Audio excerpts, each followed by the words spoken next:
This is about the news item on dailymirror.lk newspaper. It says that political parties have submitted their proposal to the Parliamentary Select Committee appointed to identify appropriate reforms to the Sri Lanka's election laws. I think it covers presidential election, general election, and the local government election. So I think one of the major problem is the people not exercising their not casting their valuable vote in a more responsible way, because we see often just before the election day some political organizations distribute food parcels, give money, give alcohol.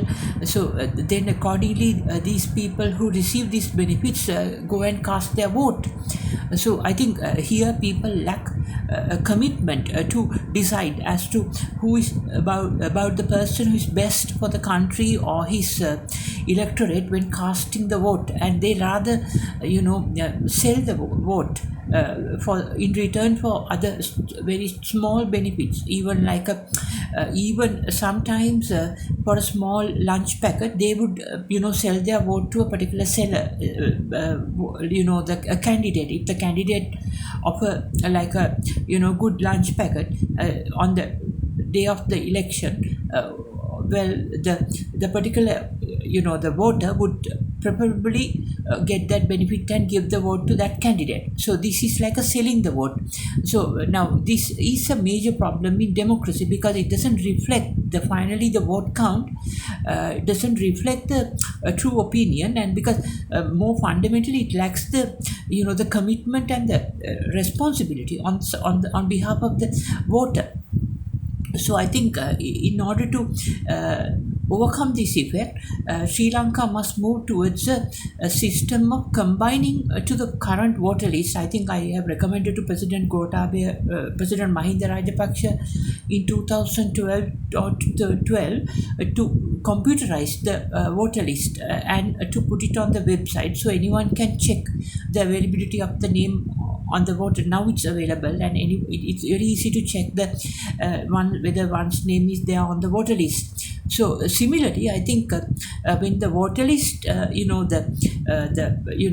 is prepared, normal practice is that every just before the elections, like every year, the Grama Niladhari visit the home and they give a form, and then everyone has to eligible to cast vote. That is about 18 years of age has to put the details. The breadwinner, the household, the chief occupant has to put the names and addresses and the identity cards of the people who are above 18, and accordingly they are registered as voters. So I think now, even though this system can go on for the time being, but when it comes to vote, now at the time of obtaining the voters' details by the Grama Niladhari through this the form, I think what is it's rather it can be computerized rather than doing this way, because sometimes when the Grama Niladhari comes, there are no people at home, even though they make it a point to come on a Sunday, but sometimes there won't be anyone at home to collect these forms. Sometimes they often earlier they used to give the form and then come again later to collect. So then often it doesn't work well, because several times when physically visit homes, it won't be feasible to always to meet the people at home. They won't maybe not at home, and practically visiting flats and condominiums, there are a lot of issues like this. Now of course I think after my proposals, President Mahinda Rajapaksa had ensured that when they come to the home, then and there they request because the voter to put the name and the details and get the form and go. I think that has been implemented and it's really good, but the thing is, this is a waste of time, because everyone has to visit home, and then it takes a lot of time, at least about 15 minutes to do this every year, to add the name to the voter list. But more than that, I think since Prime Minister Mahinda Rajapaksa has the census and statistics department under him, the details of the population, if it is up to date with the relevant births and the deaths, births added and deaths excluded, if it is real time, and also then it would have the current real time population of Sri Lanka. Also, people who go out and come in from the airports and the seaports could be excluded. Now, so I think, but mostly it is probably possible to maintain a real-time database of the population. So on the other hand, when it comes to collecting the voters' details, rather than the person practicing of Grama Niladhari visiting the each and every household to get these details, I think it's possible to submit through the phones to the house chief occupant, like some way to either now the current voter list is accessible on the internet on the election commissioner of Sri Lanka. So then accordingly the chief occupant can log into the same voter list and then upgrade it to the next year. I think that something similar to that is available, and also there must be option on the other hand to add new people in the household who are above 18 online. So now once it is done, to verify this, I think anyway those it's like it's governed by the cyber law, so there won't be a problem, because when the chief occupant put the details of people who are above 18 to the website or through the hand phone, I think it can be recorded, and accordingly it can be double checked with the National Census and Statistics database, and then accordingly the voting cards can be issued before the election date. And also on the other hand, when the this process of collection of voter list details are obtained, an important thing is that some mechanism is needed to establish the responsibility of the voter to cast the vote in a responsible way without selling it to a candidate who's asking for the vote, and to decide and then give the vote. So in order to make it more responsible, I think at the time of collecting the voter list details, the voter must be asked to submit his or her bank account details with a direct debit mandate, so that election commission could claim like about 200 rupees from each voter, right, and then claim it from as a direct debit, Visa direct debit from the bank, and then that amount, it can be 200 rupees. Now that amount could be used to do the organizing part of the elections, whether it's a presidential election or general election or local government election. And on the other hand, when the voter make a payment, like it could be termed like a election tax from each and every one just before at the time of collecting the voter list names through the bank accounts, it could be charged. So now on the other hand, when this is done, the second important thing is the voter becomes more responsible. He knows that he has paid 200 rupees, and then his hard-earned money, and no Sri Lankan just like to give 200 rupees in vain. So they will think twice, can I sell this vote to a candidate who is giving me something, or would I exercise honestly for the benefit of the area that I'm living, or my country, or my electorate. So that system, I think government must consider under the proposed election law reforms. And also it is important that Sri Lanka's current manual voting system, because every day when the voting starts early morning, it goes on till about 5 o'clock, and it takes a lot of physical resources where the government servants have to come, and there are district centers and national voting count centers, and it's a big, I think, organized thing in physical way. So because of this, I think it could, if Sri Lanka can go for computer terminals, because now, however, when you introduce computer terminals to vote, at the polling booth, one problem is somebody could argue that once the voter exercise the vote. Now, if you take, for example, the parliament votes, when the MPs exercise the vote, of course, they can see on the screen, right? They can see, okay, my vote is this. They can see that if someone say yes, they can see it's counted as yes. But here, when when about 12 million more people vote, even though they may vote for one party, someone can argue later the computer database can be changed.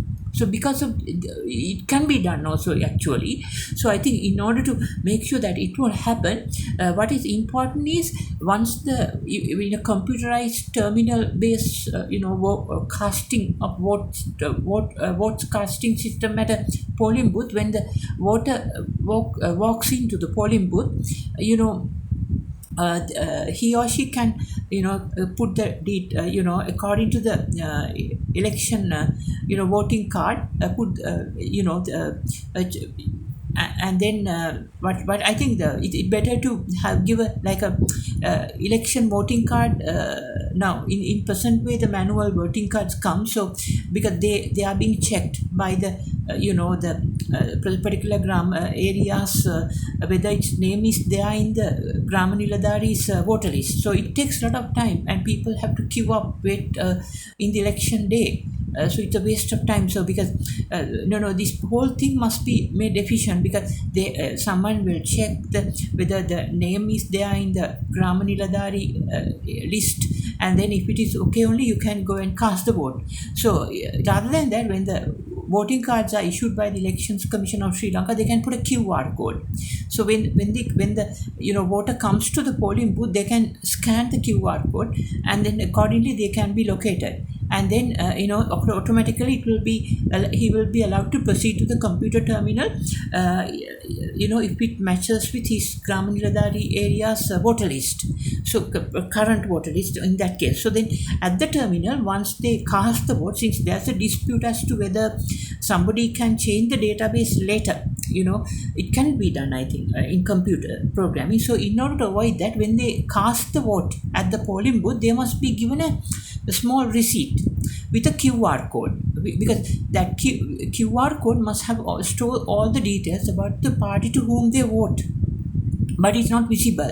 It's coded in a quick response or QR code, which is popular in Sri Lanka during this pandemic day. So once they get that receipt, they can, it's confidential, because nobody could see to whom the vote has been casted or the party, because it's like a code. It's like a two-dimensional code. So they can take it home, and they must be allowed to, have like a log into the internet, as the WhatsApp application, WhatsApp America.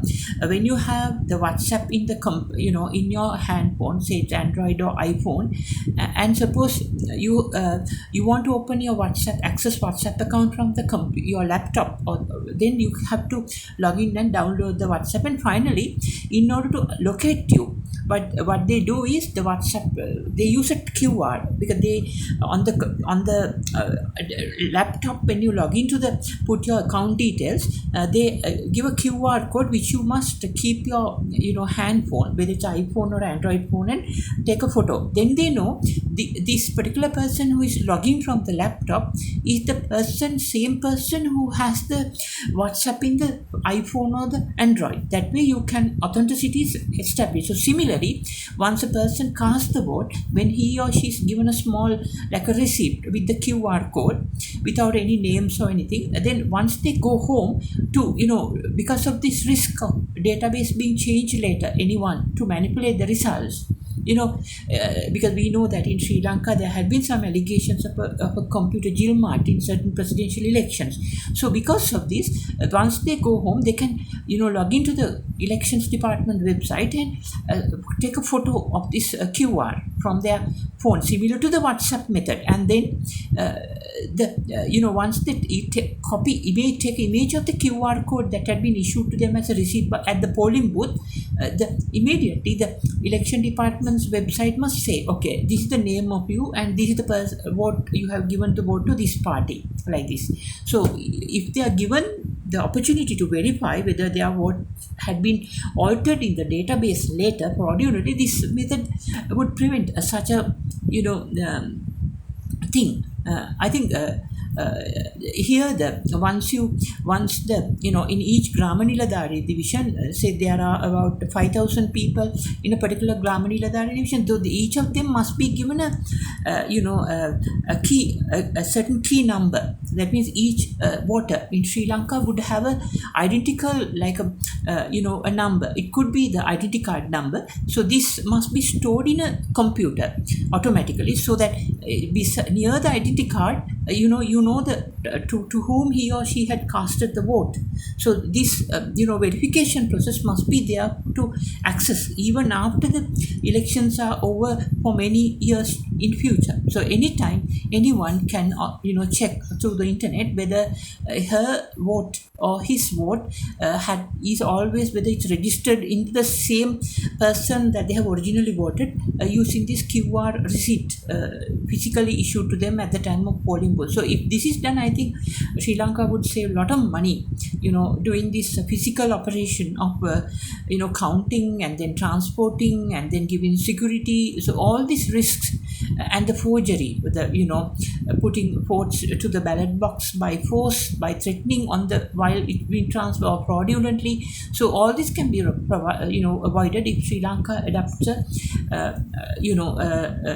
such a system. And also maybe also Sri Lanka can consider, like, issuing a voter card during these pandemic days, issuing a voter card with a QR code, so that anyone who they are, Gramaniladari area, identity card, date of birth, all these details could be captured on the QR code issued by the the Commission of Elections. So they can vote from home then. No need to vote for a polling booth. They can take a photo of the QR code and then access the election department's website and then cast the vote from home through the internet.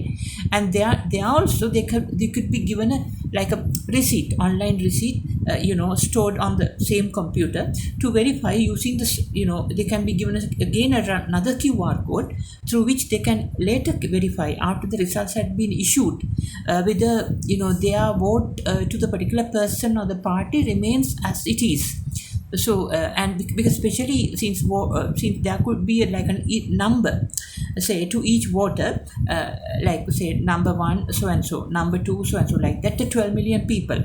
So once it is recorded and once their votes have been counted to certain parties, the parties, suppose somebody voted party A, there are 100 people. So those 100 people who voted party A comes from different Gramaniladari areas from the electorate, right? So then in that case, those key numbers, unique numbers given to each voter would be linked to the the total electorate vote.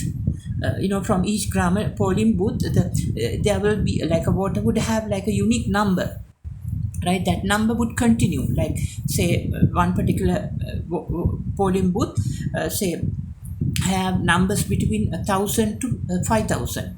So another polling booth from 5,000 to 8,000, like that. So once they cast the vote, say number 1,201 person, he cast it to one A party. So under A party, his number can be linked. So this way, no one can alter the votes later. And also the person who get the receipt on the computer, when they cast the vote from home, a QR code, they can always take a picture of the QR code and verify whether later, after the election results had been declared, whether the people who claim that they have voted a particular party, whether they can verify whether their votes are actually counted and it's recorded as it is in the database. This way, there is a lot of accountability and responsibility from the government towards the people to give like more,